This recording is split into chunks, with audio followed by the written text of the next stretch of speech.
Olá, esse é o podcast No Bosque Sombrio. Eu sou o Mabi, Torchbearer no Covenant of Hecate e também estou à frente do Santuário de Hecate Ouroboros. Eu quero conversar com vocês hoje sobre o livro Percy Jackson e a Fúria da Deusa Tríplice. Será que Rick Riordan ele errou em alguma coisa, fez alguma coisa ruim dentro desse livro? Vamos descobrir. E atenção, tá? Não terá spoilers.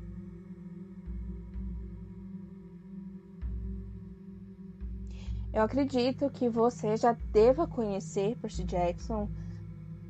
Nos anos de 2010 ficou muito famoso porque saiu um filme por volta desses anos aí sobre Percy Jackson, que foi um filme adaptado sobre Percy Jackson, Os Heróis do Olimpo, que foi o primeiro livro, né? Que o primeiro livro do Rick, na verdade, foi lançado em 2005. No dia 1º de junho de 2005, essa primeira cópia de Percy Jackson e o Ladrão de Raios, e a partir de então ele começou a escrever essa saga. O Rick, ele começou de fato a dar vida a esse personagem quando ele contava histórias de Niná para o filho dele. Isso ele explica muito bem num livro chamado Semideuses e Monstros, que ele conta a história do filho dele, que o filho dele foi diagnosticado com TDAH e dislexia, e que dentro desse diagnóstico, o filho dele tinha certas dificuldades dentro da escola e ele estava aprendendo mitologia grega. O Rick, como um professor de história e um bom pai, começou a criar esse personagem, criou o Percy Jackson, e começou a conversar com o filho como se fosse de fato uma história de herói para contar os mitos para o filho de uma forma lúdica e que ele conseguisse se concentrar na história, né? Eram histórias de dormir. Vale lembrar que o Rick, desde 1997, ele é escritor, ele escreve histórias adultas, né? Com a saga de 7 livros com um personagem chamado Tres Navarre. Porém, ele passou para a escrita infanto-juvenil em 2005 por causa de Percy Jackson, por causa de todo esse personagem que ele criou para o filho. Eu quero destacar aqui, gente, que nessa época não se tinha tanta informação sobre TDAH e dislexia quanto a gente tem agora, tá? Então, assim, muitas coisas que sabemos hoje sobre o transtorno de déficit de atenção e hiperatividade e dislexia, que hoje a gente pode acessar isso a um clique, que a gente vai achar milhares de artigos sobre, milhares de psicólogos e até pessoas que têm o transtorno comentando sobre o que eles passam e tudo mais. Naquela época era algo muito ínfimo, algo que não se tinha tanto acesso assim à informação e também à desinformação que temos hoje. Então, vale também um alerta aqui de vocês terem cuidado com o que vocês pesquisam e com as fontes que vocês pesquisam, porque pode trazer muita desinformação também. Antes de eu falar o que eu achei de Hecate ser transformado por Rick Riordan, eu quero destacar algumas coisas, tá? A primeira coisa é que Rick, ele criou uma obra de ficção. Por mais que o Rick ele não fuja do cerne da questão dos mitos, por mais que o Rick ele não distorça tão violentamente os mitos gregos, ele ainda faz uma obra de ficção. Então é importante lembrar isso porque muita gente acredita que ali os livros do Rick, por serem obras que eu chamo de obras de educomunicação muito boas, eles não são de fato uma fonte definitiva confiável. Então é sempre bom lembrar essa questão de que o Rick faz uma obra de ficção. E não foi só essa obra de ficção do Percy Jackson e os Heróis do Olimpo, né? Tem também outras sagas, né? Na verdade, Percy Jackson e os Olimpianos. Tem também outras sagas, que são as Crônicas dos Kane, que é egípcio, Aí ele vem para os heróis do Olimpo, que volta para os deuses gregos, com mais personagens. Tem a saga Magnus Chase e os deuses de Asgard, que vai pegar ali os deuses nórdicos. Aí de novo ele volta para uma saga de deuses gregos com as provações de Apolo. E ele tem outros mini-livros e livros que ele já lançou, né? Inclusive tem um livro à parte sobre uma aventura entre um filho de Hades e um filho de Apolo. Destacando que o que o Rick faz é uma ficção, me chega no segundo adendo, que é um lembrete também, né? São lembretes que eu quero dar a vocês. Deuses não possuem características humanas, tá? Não possuem sentimentos humanos. Ai, Mabi, mas nos mitos fala que Zeus sai pegando todo mundo e blá blá blá. Gente, mitos, eles não são literais e eles não são para ser literalizados. O que é literalizar? É você de fato pensar que aquilo é uma verdade absoluta e que de fato Zeus saiu pegando todo mundo. Explicando para vocês de forma extremamente resumida, para os gregos, Zeus é o que eles chamam de ordem. E aí ele se junta com esses outros elementos da natureza. E aí a gente chega, por exemplo, em Temis, que é a justiça. Temis e Zeus quer dizer, né, uma forma desse mito explicar, dessa poesia explicar, que a ordem se juntou à justiça, né? Então não é de fato porque Zeus é um garanhão. Não, gente. É porque Zeus, o ser que representa a ordem, ele está se juntando ao ser que representa a justiça, que nesse caso aqui é Temis. Para os gregos, os deuses, eles não têm essas características humanas, porque se eles tivessem, eles diminuiriam a importância do ser que eles são. Eles são seres divinos. E nós, humanos, somos seres limitados. Os gregos, eles têm essa visão de que os humanos são seres limitados. E que para a gente chegar até os deuses, exige várias coisas no meio do caminho, né? Não vou me aprofundar aqui. Mas, por isso que eu bato de novo na tecla de que, gente, mitos, eles não são literais. Mitos, eles são uma forma de contar uma história, de contar a visão de mundo dos gregos dentro daquela época. E aí chegamos ao terceiro ponto, que sim, é possível cultuar deuses gregos atualmente, tá? Temos até movimentos neo-helênicos acontecendo. Porém, nesse lembrete, eu quero dizer a vocês que vocês vão precisar estudar.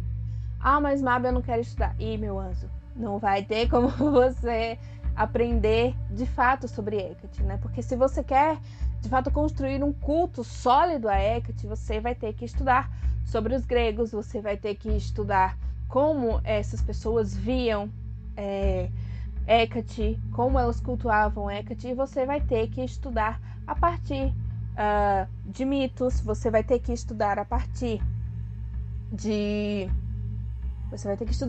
mitos, você vai ter que estudar a partir de hinos, você vai ter que procurar filosofia, ou seja, Platão, Próclo, entender de fato ali, né, Plotino também, entender de fato ali como era o entendimento grego, tá? E fugir de pessoas que fazem anacronismo histórico. E vamos ao que interessa e o que você veio escutar aqui.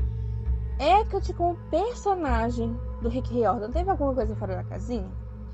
A resposta é não necessariamente, e eu vou dizer o porquê disso, tá? Porque não necessariamente. Eu só quero lembrar que Hecate, ela já foi mencionada na saga Heróis do Olimpo, no livro 4, A Casa de Hades, que ela aparece para o personagem Hesselevesque. Se eu não me engano, ela aparece no capítulo 4. Hesselevesque, que seria a semideusa filha de Hades.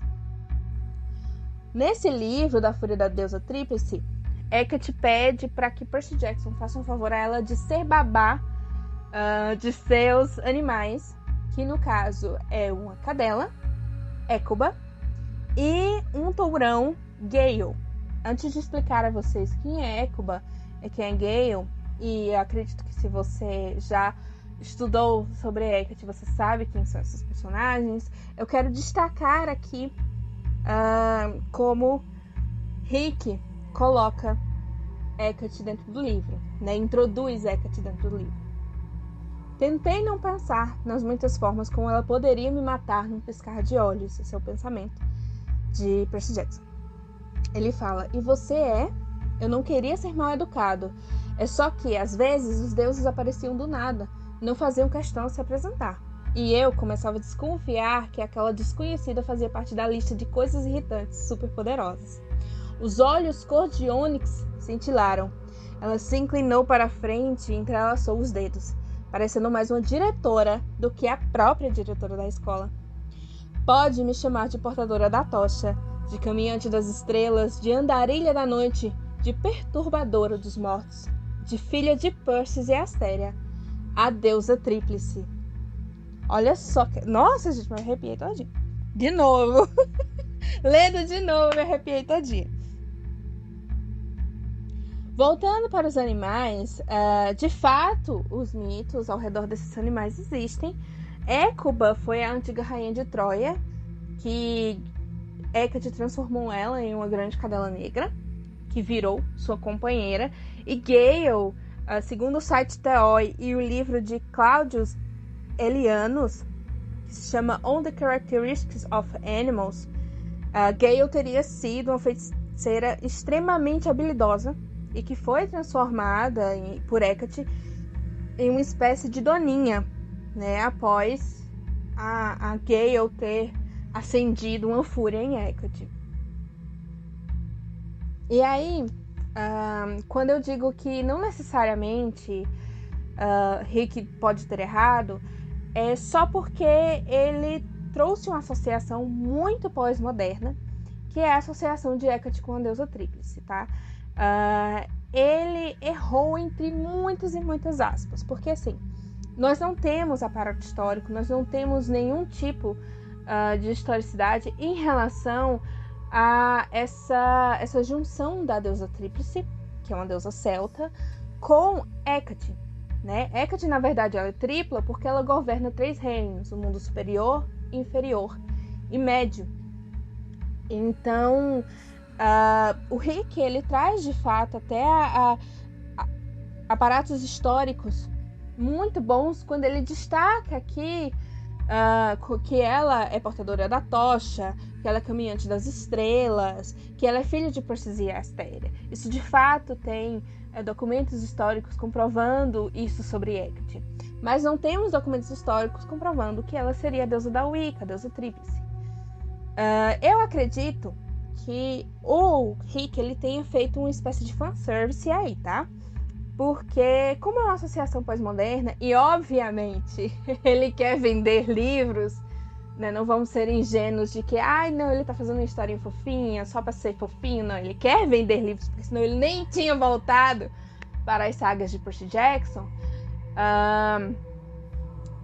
Ele, acredito que traz também essas características da deusa tríplice para juntar pessoas que possam ter esse interesse e que de fato veem Hecate como a deusa tríplice. Não é errado ver ela como a deusa tríplice, mas não é um fato histórico. Não se tem na historicidade que Hecate é associada à deusa tríplice. De novo, é algo muito pós-moderno. Meu comentário final é que quando eu vi, né, a foto e tal, eu fiquei um pouco receosa, eu fiquei ansiosa, né, porque quando sai coisas na cultura pop sobre Hecate, sobre os deuses que a gente cultua, a gente sempre fica um pouco receoso, porque às vezes as obras de ficção, elas erram a mão, coisa que não acontece com Rick Riordan, graças aos deuses, isso não acontece com Rick Riordan, né? De novo, é um livro maravilhoso do Rick, que ele, de novo, não foge tanto do cerne dos mitos, mas que, de novo, É claro que ele tem essa total liberdade de fazer o que ele quiser e moldar, né, os deuses dentro das suas características como ele quer, justamente porque é uma obra de ficção, né? E com isso ele traz uma leitura leve, uma leitura descontraída, engraçada e por vezes emocionante. E aqui eu quero destacar, tá, uma coisa que eu achei emocionante, que é um trecho que diz assim: o personagem tal, para não dar spoilers, me disse que nem todos os fantasmas de Hecate são espíritos dos mortos, lembrei. Ele disse que os piores fantasmas são lembranças e arrependimentos, como escolhas que nunca fizemos. Eu achei essa frase que o Percy fala de uma sensibilidade tamanha que eu acredito que só o Rick Riordan de fato teria dentro dessa saga. E por fim, eu quero lembrar para vocês, coisa que eu fiz esse podcast inteiro, mais uma vez, que se você tem interesse em cultuar de fato esses deuses, fuja de ficção, fuja de olhares anacrônicos, busque a filosofia, busque os mitos, os hinos, para que o seu culto ele não fique desviado, tá? É de extrema importância que você se atrelhe a isso, para poder ter um entendimento do que de fato é Hecate ou qualquer um dos outros deuses que você queira cultuar, isso dentro do panteão grego ou de outros panteões, tá? E não que a ficção de Rick Riordan seja ruim, ela é ótima para você se distrair, ela é ótima, até porque é uma leitura infanto-juvenil, né, gente? É um ótimo livro e ótimas sagas para você fugir do cotidiano, se você gosta ainda. Se você for mais velha do mesmo jeito que eu e gosta desse tipo de fuga da realidade, é muito bom, tá? Para você, se você gostar desse tipo de gênero literário também. Mas, como eu disse, é uma obra de ficção. Eu fui redundante aqui nesse podcast o tempo inteiro. Os links nos quais eu pesquisei, eles vão estar na descrição. Obrigada por acompanhar mais um episódio desse podcast. E eu espero encontrar você, mais uma vez, neste bosque sombrio. Até a próxima.